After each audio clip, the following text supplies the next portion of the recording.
Cent yawns school దగ్గర నుంచి గంగానమ్మ గుడి వరకు 84 లక్షల రూపాయలతోటి సిసి రోడ్డు ప్రారంభించుకోవడం జరుగుతుంది.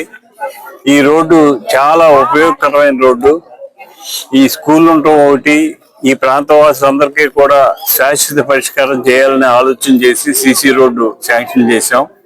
ఈ సిసి రోడ్డు శాంక్షన్ వల్ల ఈ ప్రాంతవాసులకి 20 సంవత్సరాలకు రోడ్డు ఇబ్బంది లేకుండా ఉంటుంది. ఇవాళ మొత్తం ఈ వార్డులో 18 లక్షల రూపాయలతోటి ఈ 3 రోడ్లు వేయడం జరిగింది. అలాగే మున్సిపల్ పరిధిలోని ఈనాడు సుమారు 2 కోట్లతోటి అభివృద్ధి పనులకి ప్రారంభోత్సవాలు చేస్తున్నారు. ప్రీతం నాయకుడు ఎమ్మెల్యే గారు అంజిబాబు గారు, వాళ్ళకి భీమవరం ప్రజల తరపున కృతజ్ఞతలు తెలియజేస్తున్నారు. 20 సంవత్సరాల నుంచి పెండింగ్లో ఉన్న మరి ఈ రోడ్లు, ముస్లిం స్ట్రీట్లో రోడ్లు మరి ఎమ్మెల్యే గారు ఆయన నగ్గగానే ఆయన ఎమ్మెల్యే గారు తనయుడు ప్రశాంత్ గారు 19వ వార్డులో ప్రచారానికి వచ్చినప్పుడు ఆయనకి మరి వార్డు సమస్యల మీద ఇక్కడ ఉన్న మహిళలు ఆయనకి వినతి పత్రం ఇవ్వడం జరిగింది. దానికి వెంటనే ఆయన మనం నగ్గగానే సంవత్సరం లోపు ఈ సమస్య తీరుస్తానని అన్నారు.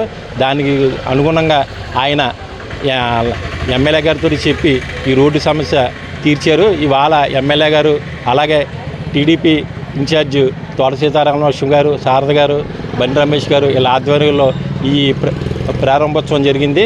దీనికి సహకరించిన ఎమ్మెల్యే గారికి, ప్రశాంత్ గారికి, అందరికీ మా వార్డు తరపున, మా వార్డు ప్రజల తరపున కృతజ్ఞతలు తెలియజేసుకుంటాం. 19వ వార్డులో 4 సీసీ రోడ్లు ప్రారంభోత్సవం జరగడం జరిగిందండి.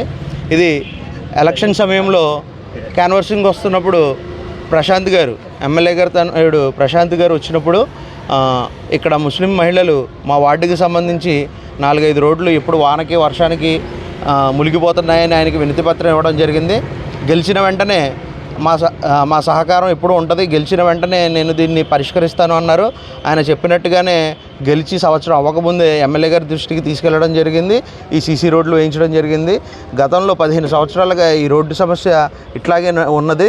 ఈరోజు ఎమ్మెల్యే గారు గెలిచిన తర్వాత ఈ సమస్య పూర్తవడం జరిగింది. అలాగే స్థానికంగా ఈ సమస్యకి పరిష్కారం దొరికినందుకు స్థానిక మహిళలు అలాగే వార్డు ప్రజలు అందరూ చాలా హర్షం వ్యక్తం చేస్తున్నారు.